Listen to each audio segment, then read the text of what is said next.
It's debate time, and we're talking about both sides of the Predators' playoff race. Should this team heal off and focus on the rebuild, or should they keep this push towards the Stanley Cup playoffs?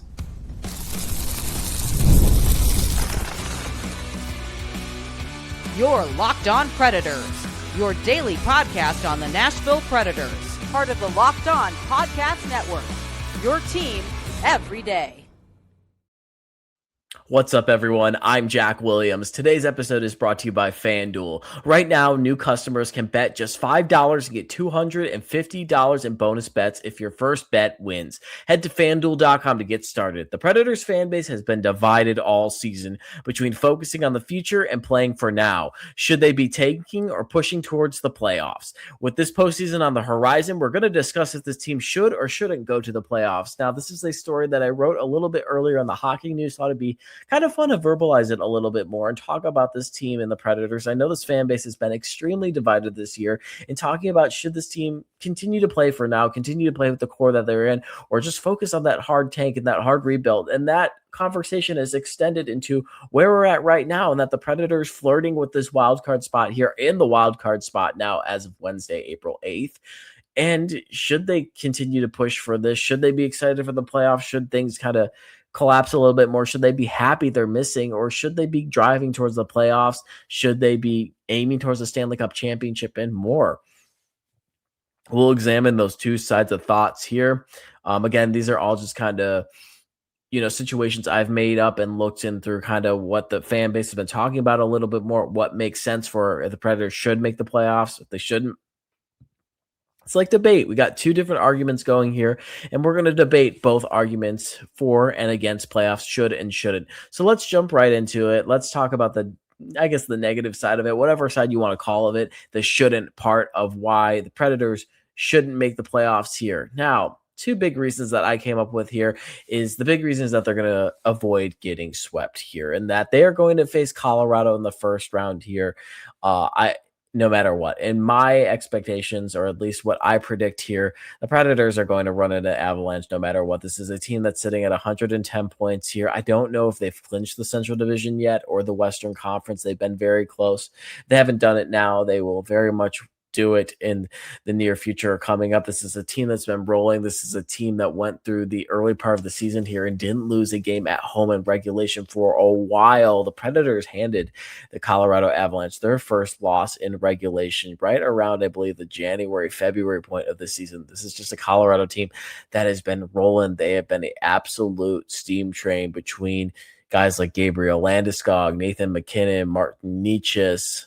The back ends, you have Cale Makar, Brent Burns, who's still putting in good minutes just as a veteran in the league. And then you have a great tandem between Mackenzie Blackwood and Scott Wedgwood in the back of the net, to a point where it looks like that the Predators have really messed up and bringing Onanen on for Wedgwood. However, you can debate that a little bit more now later in the season, that Onanen has been playing really well. Wedgwood's been playing really well. So you're kind of getting an equal tandem there. But in the end of the day, the Colorado Avalanche are heavily favored in what would be a first-round matchup with the Nashville Predators.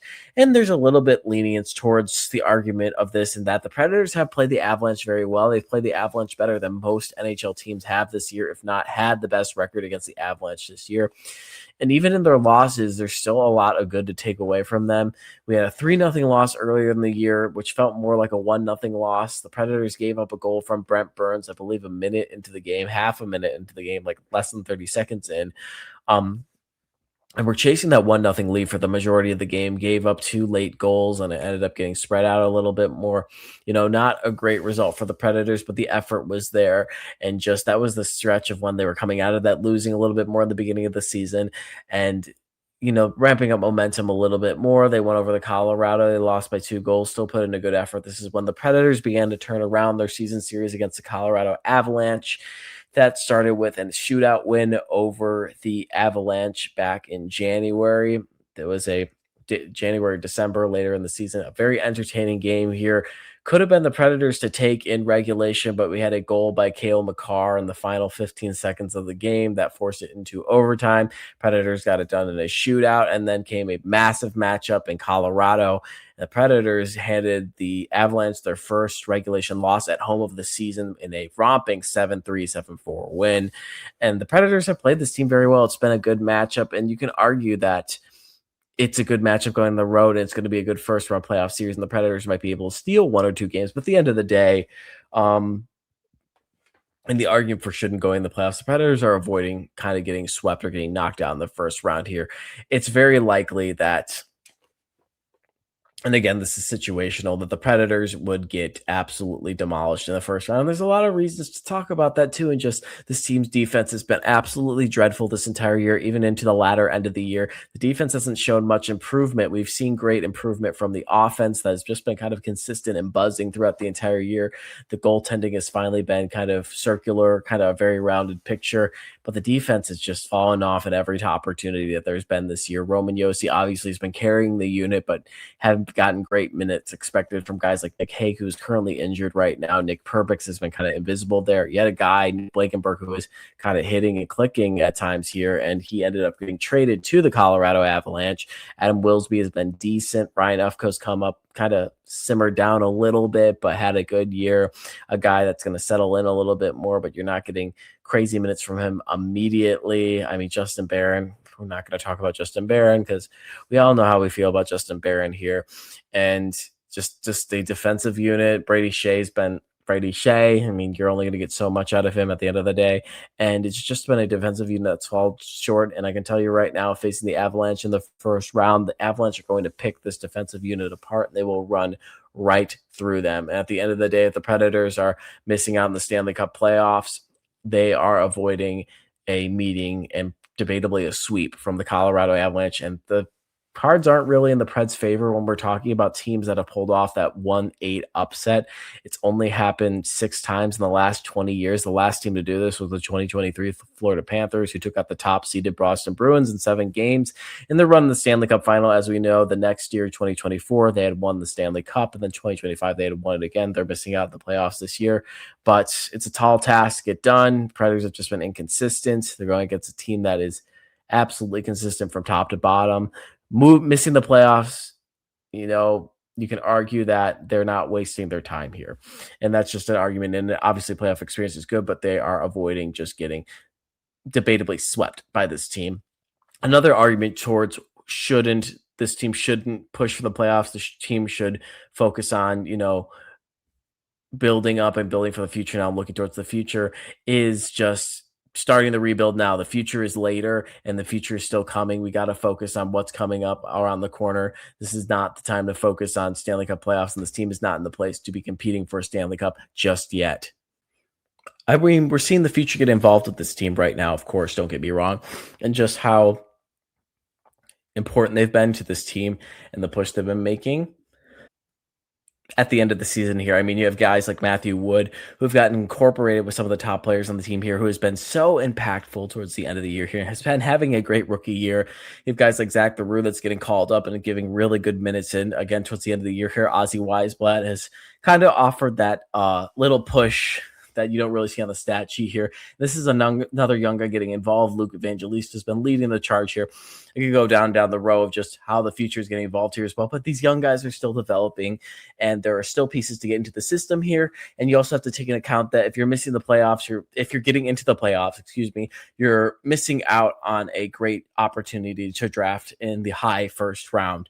Obviously, I don't think you're in contention to get a number 1 overall pick, but you're in contention right now to maybe get a top 15 pick, top 10 pick if we're really pushing it a little bit more. Obviously, the Islanders were in the 10th position last year and were able to get the number 1 overall pick. I do want to say the math of this argument here as well, just to make it clear that the Nashville Predators are very much, I think, outside of getting the number 1 overall pick, and the odds for that, they're just too high up in the standings right now in order to be involved in that race a little bit more. If they happen to lose out their last 3 games, though, that would put them in the race a little bit more. But again, the future is coming up. The future is soon, and want to focus on what's coming up. You have a general manager position that's getting vacated right now. You don't want to be making too many moves and rocking the boat enough to really make things kind of inconsistent and kind of fogging up the identity a little bit more. We don't know who the new GM is yet. We don't know what the new GM is going to want to do. Setting the table to be a little bit more clear and having some work to kind of build and sculpt a little bit more instead of having clay already on the table is a good look for this team. And I mean, that's going towards the group missing the playoffs and not expecting, just expecting something different in the offseason a little bit more. We also have to talk about the coaching picture as well. And that if this team misses the playoffs, that opens up something that the Predators, or at least one side of the fan base, has been asking for all year. And that could be Andrew Brunette possibly being out as head coach, and just a new GM, I think, is not going to be as lenient as Barry Trotz has been on Andrew Brunette. That is completely for sure. But just missing out in the playoffs, and then if he gets to do a slow start again this year, I've said it a million times, but I think he'd be out immediately. I don't think the leash would be along on that at all. But I mean, there's great options in the market right now with Bruce Cassidy from the Vegas Golden Knights. You have Patrick Waugh from the New York Islanders, and these are coaches that have had success at the highest level here in the NHL. And have proven that they are proven winners. So, I mean, there's an opportunity to get an experienced head coach in here as well. And with a new GM change, possibly get a new head coach change too. So, I mean, there's a lot of arguments here for the Predators missing out on the playoffs and why they shouldn't be in the playoffs, and just a lot of looking towards the future here and setting up the table and setting an equation right for this team to focus on a rebuild and to focus on the futures now and not be so concerned about what's happening in the moment. Hey, you're missing the playoffs. So what? There's so much more to look for on the horizon. That's kind of the mentality I have with this argument here. Again, this is all hypothetical. This is kind of what I've come up in my head of just looking at should versus shouldn't a little bit more. Maybe not 100% my opinion here, but this is what I think. If you had to pose the question why the Predators shouldn't make the playoffs, this is how I would answer. So this is how I just want to put that disclaimer throughout this entire podcast episode, so you guys please don't come at my neck about all of this at all. I think it's pretty straightforward about what my opinion is on this team right now. But hypothetically, this is what I think it would look like if this team had an argument for not making the playoffs, and that there's a lot of good on the horizon here. Don't rush anything. Playoffs should be the concern for this team right now. The future should be the concern for this team right now. But we'll get into the break here. And when we come back, we'll talk about what might be a little bit of an easier argument here, is that why the Predators should make the playoffs. So much good is going right now. So much is happening right now in the Predators' favor. Why just continue to roll with it? Continue roll with the momentum. We'll dive deeper into that right after the break. Spring is a natural reset point, and if there's one thing that can quietly cost business money, it's messy communication. Missed calls, scattered texts, no clear thread of who said what. That's why today's episode is brought to you by Quo, spelled Quo, the smarter way to run your business communications. Quo is the #1 rated business phone system on G2 with over 3,000 reviews, trusted by more than 90,000 businesses. It lets your entire team share one business number so you never miss a call, text, or opportunity. The part I love, everything lives on one clean thread: calls, text, voicemails. The whole team sees the conversation so nothing falls through the cracks, and the AI summary saves serious time by logging calls and highlighting the next steps automatically. It just makes your business feel more organized and responsive. Make this the season where no opportunity and no customer slips away. Try Quo for free and get 20% off your first 6 months at quo.com/lockedonnhl. That's quo.com/lockedonnhl. Quo, no missed calls, no missed customers. Workplace chaos, deadlines stacking up, inbox overflowing, and the one position you have to fill still sitting open. When the pressure's on and you need the right hire, this is a job for Sponsored Jobs. Indeed, Sponsored Jobs helps you reach the people who actually fit what you're looking for: skills, experience, location. So you're not just hoping the right candidate stumbles across your post. And here's a stat that says it all. In the minute I've been talking to you, companies like yours have made 27 hires on Indeed, according to Indeed data worldwide. So if you're hiring, spend less time searching and more time interviewing candidates who check all your boxes with Indeed Sponsored Jobs. Spend less time searching and more time actually interviewing candidates to check all your boxes. Less stress, less time, more results. When you need the right person to cut through the chaos, this is a job for Indeed sponsored jobs. And listeners of the show will get a $75 sponsored job credit to help get your job the premium status it deserves at Indeed.com/podcast. Just go to Indeed.com/podcast right now and support our show by saying you heard about Indeed on this podcast. Indeed.com/podcast. Terms and conditions apply. Need to hire? This is a job for Indeed sponsored jobs. So what feels a little bit more natural to me, and just, I've been very pro playoffs with this team and pro go with what's going well right now, especially in a year where it's just been mad chaos. If there's something good happening, just go with it. And this feels a little bit more natural for me in that this team should be pushing for the playoffs. This team should be in the playoffs. And, we'll get into it here. I won't try to elongate this too long and get all crazy about whatever's going on with the Predators right now, my own opinions, but I'll stick to the argument I put together here and talking about the should of it. And the big thing is that, man, this is a Disney movie in the making, y'all. I mean, this was a team that was the worst in the NHL back in November at 6-11-4, I think it was, or it was not good coming off of the global series in Sweden. You take a really bad 4-0 loss to the Pittsburgh Penguins after winning in overtime where the Penguins in Sweden.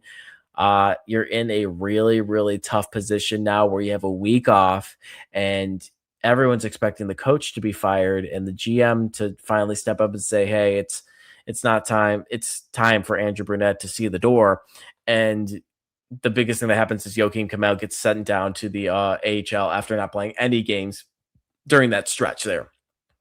And everyone's kind of scratching their head being like, why in the world does Andrew Brunette still have his job right now? This team has showed no signs of turning around.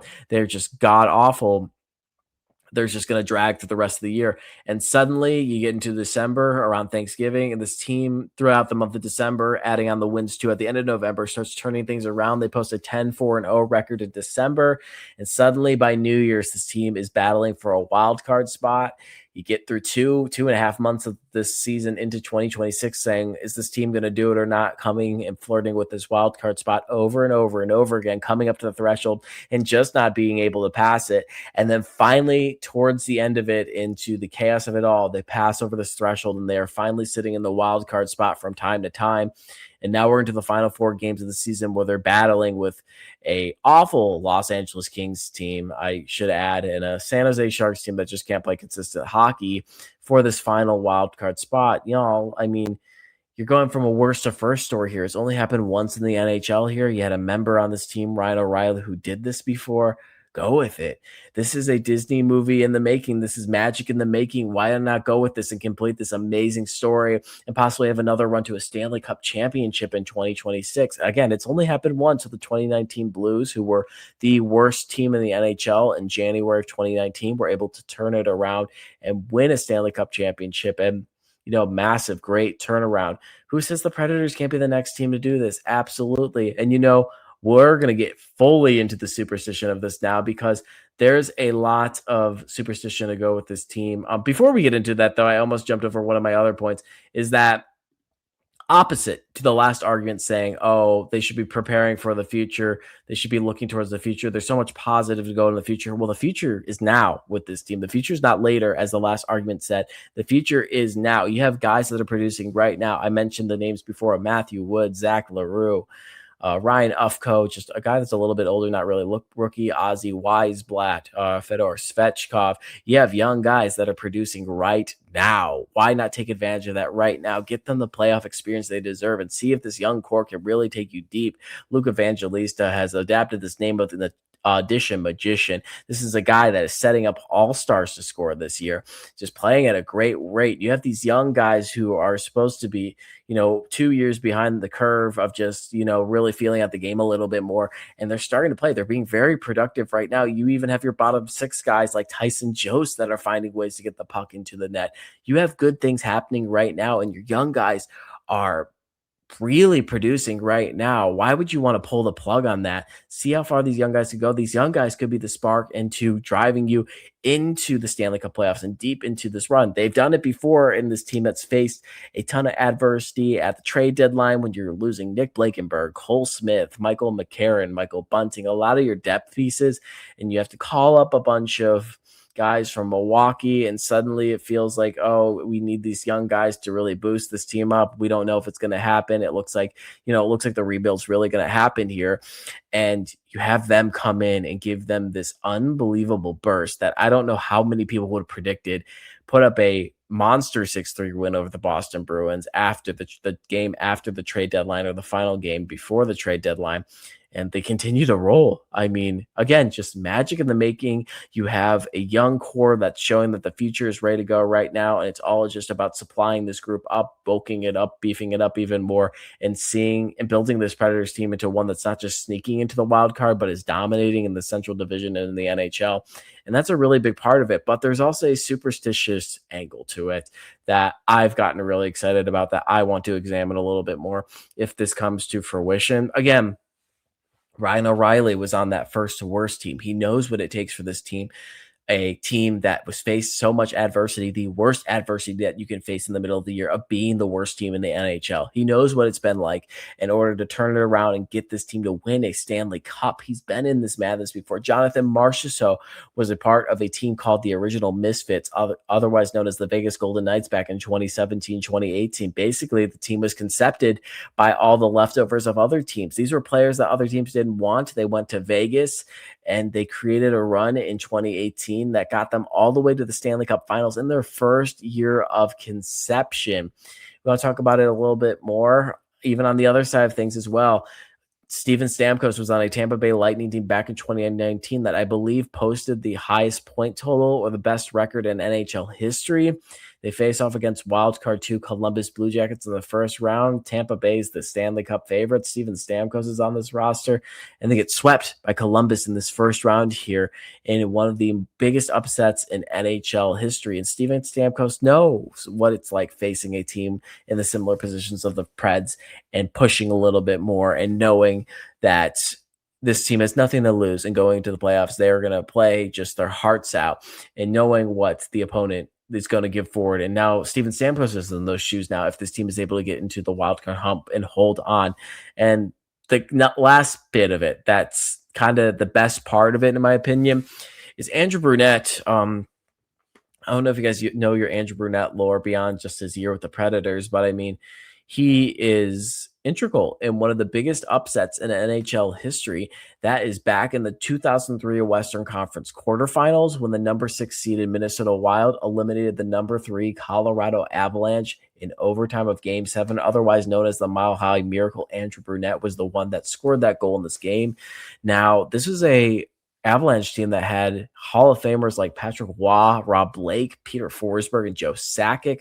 Was 2 years off of a Stanley Cup Finals appearance in the heat of the Red Wings Avalanche rivalry. Meanwhile, you have a Minnesota team that's kind of coming into here just as a 6th seed, happy to be here. They go down 3-1 in the series, not only pulled off this upset in Game 7, but battled back from being down 3-1, score this overtime winning goal, otherwise known as the Mile High Miracle, and make a run all the way to the Western Conference Final, which to this day remains the Minnesota Wild's longest Stanley Cup playoff run to this point. And I mean, he knows what it takes for a team to be in an underdog position and make a run towards just success and being able to pull off a massive upset. And again, just talking about the adversity this team has faced all year.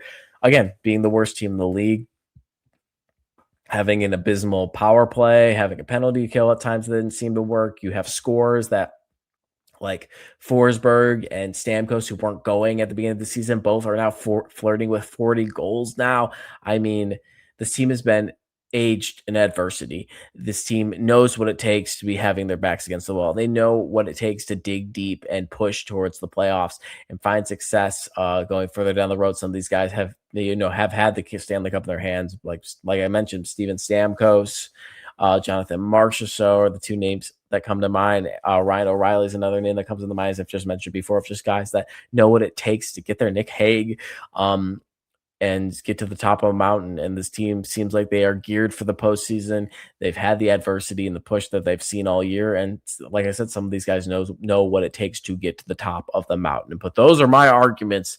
As you could tell, came out a little bit easier on the should side of things as to why the team should make the playoffs. And I think they should. They definitely should. They have grinded down deep. They're playing decent hockey now. And again, it's just a great story. Why wouldn't you want to see more of this? Absolutely. Why in the world wouldn't you want to see more of this run? I do not know why. It would be pure entertaining hockey. But when we come back, we'll get into the final segment here, and that will be on Predators versus Utah part 4, which will be the final part of the year. What's it going to take for the Predators to get a win in Salt Lake City? That will be coming up right after the break. The NBA playoffs are here, where every possession matters, every matchup is magnified, and every game can swing a series. And right now, FanDuel is giving new customers a great way to get in on the action. Here's what I like about it. You can bet just $5 and get $250 in bonus bets if your first bet wins. The app makes it easy to follow the action with player stats, trends, and matchups all in one place. And during the playoffs, that extra insight really matters when you're looking at the stars, role players, and key moments. It just makes the entire playoff experience more engaging from start to finish. Head to FanDuel.com to get started. FanDuel, play your game. So we are into the final part of the Utah Predators saga this season, which has been one of the more entertaining ones for sure. Just in the category of just these teams have been close in the standings this year. They've had some entertaining matchups, and they've had a lot at stake in just two teams that have been playing for the wild cards a little bit more. And once again, it's finally coming down to a position where the Predators could chase down the Mammoth for wild card 1 if they're able to string these final 4 games together and get a win. I mean, talking about it a little bit more, the Predators are sitting at 84 points coming into this game. If they pick up a win over the Mammoth, who have 88 points, that will hold the Mammoth at 88 points. Now move the Predators up to 86 points. You win another game, you're at 88. And then if you can hold Utah, Utah can kind of lose a few more games here and there. Predators win a few more games there. That allows the Predators to jump up with 88 to 90 and then pass for wild card 1 and possibly hold on some insurance. If they can get one more win here in the stretch, the path is there completely. If Utah can lose up a little bit here, lose probably 2 or 3 games here in this final stretch, the path is here for the Predators to possibly get wild card 1 and get shifted into playing the Pacific Division winner, which right now I believe is between Edmonton and Vegas and Anaheim. They're all in this race right now. It would be a little bit more of a manageable series for the Predators here. So that would be interesting to see for sure. But detailing what's gone on in the last few matchups between these two teams, Mammoth have won 4 of their last 5. Their most recent result was a 6-5 overtime win over the Edmonton Oilers on the 7th, which was Tuesday. They have a win over Vancouver, win over Seattle, win over LA. 3 of those wins were on the road out of the 4 they have recently. Their last loss was a loss to the Washington Capitals at home on March 26th. Predators have gone 3-1-1 in their last 5. 2 are regulation wins. One's a shootout win, one's a shootout loss, and one's a regulation loss to the Tampa Bay Lightning. Talking about the past results here, their first meeting was a 3-2 loss in Nashville in overtime. If we remember, that was a game very, very, very early part of the year. I believe this was the second game of the season that the Predators had played. Just got dominated possession-wise in overtime, allowing the Mammoth to find a gap and score. The second game was a thrilling one at the end of December, going to that stretch where they picked up a win over the Mammoth. And the Golden Knights were able to hold on for a win here, and that kind of pushed them into the wild card position a little bit more in the second meeting. The third meeting was that true Ice Age game, if you guys remember, back in mid-January, late January, where there was the blizzard coming in and then the ice storm after it in Nashville, and the arena was half empty, and there wasn't really a lot of fans here, and the Predators jumped out to an early lead. Then they kind of fell apart in a 5-2 loss. But again, we're seeing 2 different teams coming into this game. It seemed like there's been a different Predators team in all of these three matchups. A fourth one's going to be entertaining. It's just there's a lot on the line of this game. Obviously, it's a big game. We've heard that big game. We've heard that over and over and over again. This is just going to be massive, and just Nashville having a chance to chase after it, Nashville having a chance to play for more. How bad do they want it? This is going to really show it in this matchup here. Talking about the injury report a little bit more. Nick Hague is still out day to day. I believe Osterley is up from Milwaukee. He was scratched last game. So see if the Predators want to stick with Barron. He's been playing decent lately, so they probably will. Jack McBain, who's a center, is out for the Mammoth. And then Barrett Hayton, who is a center, is out for the Mammoth as well. Scoring matchup as well. Philip Forsberg leads the Predators in points with 73. Clayton Keller has 80 for the Mammoth. Steven Stamkos leads the team in goals with 39. Dylan Gunther has 38. And assists, Ryan O'Reilly has 47. Clayton Keller has 54. Clayton Keller has kind of run wild against the Predators this year. This is a guy that's really hard to stop. This is one of the better guys in the league right now. I mean, just got to keep tabs on him and make sure shutting him down. The Predators have had a really bad habit this year of struggling to shut down the best players on the team, on the teams they're facing. It's just the all-stars in the league. I've detailed this before. I've talked about it a little bit before, but just understanding the assignment. And I understand the whole philosophy of like, oh, you can let one guy go off and completely be fine as long as you tackle the rest of the team there. But the key is just to shut down everybody. And some of these young guys can really run with it and really have a lot of success going for it. But this game will be played in Utah. It will be played, I believe, a little bit earlier. I believe we're going to go and get a 8 p.m. start on this. Yes, on Thursday. That is tonight for you guys, 8 p.m. Central Standard Time. Not too late, which is always nice to see. But yep. Another big game here, and we're going to wrap it up here. So thank you guys for joining me for another episode of the Locked On Predators podcast. At Jack G. Williams, Twitter/X is where you can find all my stuff. Jack Williams on the Hockey News Nashville Predators, where you can find all my writing and what so not. You can find us at Twitter at LO_Predators, and Facebook and Instagram, we're just Locked On Predators. Forgot to mention it, but I'll say it now. The Everydare Club, as you guys know, $5 a month, $50 a year. You get ad-free audio, members-only Discord access. It's all built for our most loyal fans. If you guys are interested, lockedonpredators.supercast.com, or check the link in the show notes to learn more.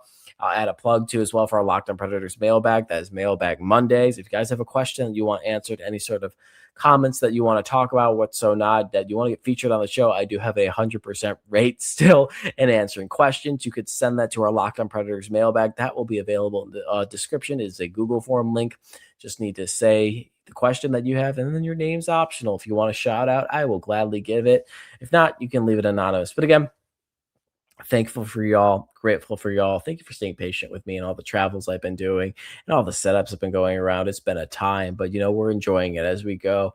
And yeah, another massive game coming up here, another mammoth game coming up here, and we'll see how it goes. I'll be back tomorrow to discuss it. But until then, thank you for watching another episode of a Locked On Predators podcast.